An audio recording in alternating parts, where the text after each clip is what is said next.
lot of people ask, what is hemp extract? But basically, the best way I can explain it is just like with any other plant, and we can use, I don't know, lavender. That's CO2 extracted. It can be, not necessarily it is. Sometimes it's steam distilled, especially volatile compounds. So when we're trying to make hemp in its most natural form, right? It's a plant and it grows, right? My plant graphics aren't very good. So get a plant, right? And you harvest this whole field, right? And you put it in a machine and you want it to come out as a consistent something. Well, instead of using a toxic chemical, we use CO2. Pretty simple. When it's really cold, it's a liquid. Alright? So if you take a really cold liquid and you push it through a bunch of plant material, guess what happens?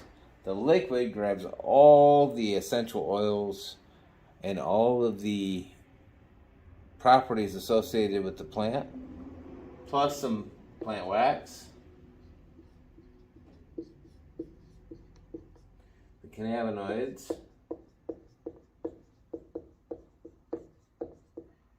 terpenes, and other volatile compounds.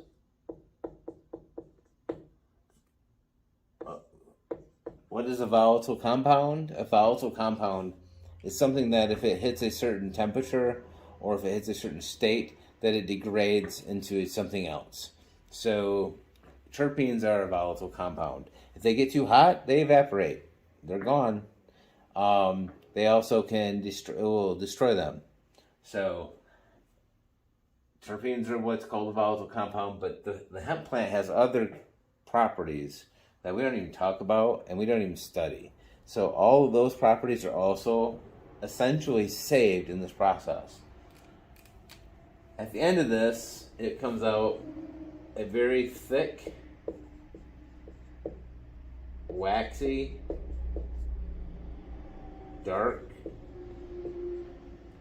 like sludge. Now, when I say sludge, it's crude. I mean, it still has plant waxes in it. It still has other plant oils in it. So we take that and we can clean it up. And when I mean clean it up, everything in nature has a molecule that has a certain size. So if you want to take out chlorophyll, and chlorophyll is what they call a bigger molecule, then we can remove it with a filter. So then we can remove the chlorophyll.